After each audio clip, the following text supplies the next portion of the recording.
मेरे लायक कोई जॉब है क्या? ये एक ऐसा सवाल है जो सभी रिक्रूटर्स को पूछा जाता है, लेकिन पूछने वाले ज्यादातर केसेस में हमेशा फ्रेशर्स होते हैं।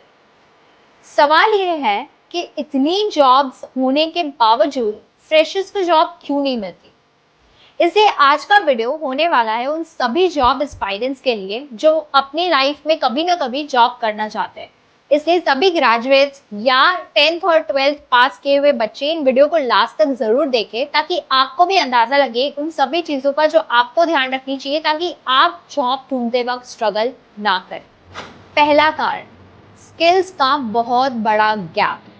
स्कूल्स और कॉलेजेस में दिया हुआ एजुकेशन वो सिर्फ एक फैक्टर है कंपनीज की हायरिंग करने का, लेकिन कंपनीज को आपको हायर करने के लिए नॉलेज के अलावा और कई सारे स्किल्स की जरूरत होती है, जिसके बारे में मैंने अपनी पिछली वीडियो में ऑलरेडी बात की हुई है। उसका लिंक मैं डिस्क्रिप्शन में डाल दूंगी। अब होता क्या है कि मार्केट में डिमांड तो है, लेकिन जिन स्किल्स की डिमांड है वो आज के फ्रेशर्स में है ही नहीं, जिसकी वजह से इन्हें जॉब मिलने में दिक्कत होती है। दूसरा कारण, जरूरी एक्सपीरियंस ना होना। अब आप बोलोगे कि मैम फ्रेशर्स को जॉब मिलेगी तभी तो एक्सपीरियंस मिलेगा, पर मैं यहाँ जॉब एक्सपीरियंस की बात ही नहीं कर रही। यहाँ बात हो रही है इंटर्नशिप्स की, लाइव प्रोजेक्ट्स की, या फिर फ्रीलांस एक्सपीरियंसेस। देखिए, अब वो दिन गए जब आप 4 लेक्चर्स भर के डमी इंटर्नशिप्स करके आपको जॉब मिल जाती।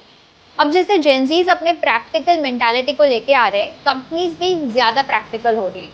अब उन्हें बनावटी नहीं बल्कि असली टैलेंट चाहिए। तीसरा कारण, common efforts for uncommon results. अब जॉब सभी को बढ़िया चाहिए, अच्छी बड़ी कंपनी हो, मोटी सैलरी हो, लेकिन जब मेहनत करने की बात आती है तो हम उतनी मेहनत करते हैं जितनी बाकी सब लोग कर रहे हैं जो इस वक्त स्ट्रगल कर रहे हैं। कई केसेस में उतनी भी नहीं। स्कूल कॉलेजेस ने जितना पढ़ाया पढ़ लिया, सीनियर्स ने जितनी गाइडेंस देनी थी दे दी। उसके अलावा हमें खुद से खुद को तैयार करना ही नहीं है। यहाँ तक कि हम तो खुद के रेज्यूमेस भी दूसरों से बनवाते हैं। मतलब मैं ऐसे इंटरव्यूज में बैठी हूँ जहां पर चालू लाइव इंटरव्यूज में कैंडिडेट्स को पीछे से आंसर्स कोई और दे रहा होता है। अब पता हम सभी को है कि जॉब मार्केट में कितना कंपटीशन है। ऐसे में अगर हमें हजारों सीवीज के बीच चाहिए कि हमारा सीवी चुना जाए, तो उसके लिए हमें कुछ ऐसा सीवी बनाना भी पड़ेगा ना, जो लोगों को देखकर, रिक्रूटर्स को देखकर ऐसा लगे कि oh this is something different, I need to check this out. अपने आप को भीड़ में दूसरों से अलग बनाना पड़ेगा। अब अलग एफर्ट्स डालोगे तभी तो अलग रिजल्ट्स मिलेंगे, वरना बाकी सबकी तरह स्ट्रगल ही करते रहेंगे। चौथा कारण, mental restrictions based on personal beliefs.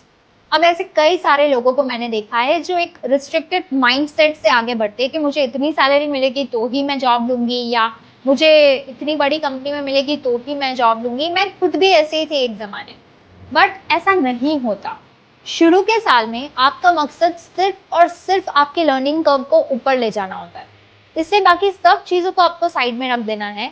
कोई भी जॉब करने से पहले आपको सिर्फ एक सवाल खुद से पूछना होगा कि क्या इससे मुझे कुछ सीखने को मिल रहा है।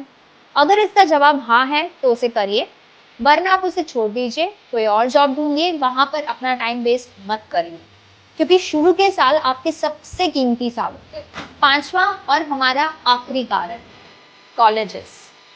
भारत में आज की तारीख में अनगिनत कॉलेज है, लेकिन क्योंकि ये सिर्फ एक कॉलेज है वो अच्छी होगी क्या ये साबित हो जाता है?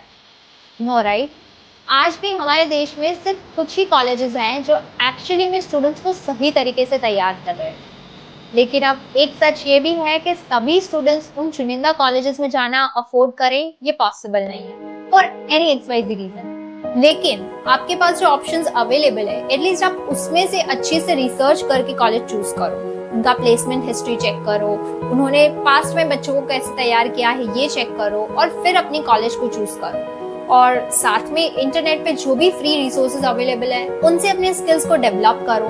लिंक्डइन पर इंडस्ट्री एक्सपर्ट्स, जिस भी फील्ड में आप जाना चाहते हो उन फील्ड के लोगों से कनेक्ट करके उनसे बात करो क्या स्किल्स की रिक्वायरमेंट है इस जॉब को करने के लिए, और फिर अपने स्किल्स को डेवलप करो और ऐसे खुद को तैयार करो। सो अगर आपको इन 5 पॉइंट्स में से एक भी पॉइंट सही लगा हो, और अगर आपको लगता है कि ये दूसरों को भी पता होना चाहिए, इसे जरूर शेयर करें। और ऐसे ही और वीडियोस के लिए चैनल सब्सक्राइब करना ना भूलें। इंस्टा वाली HR।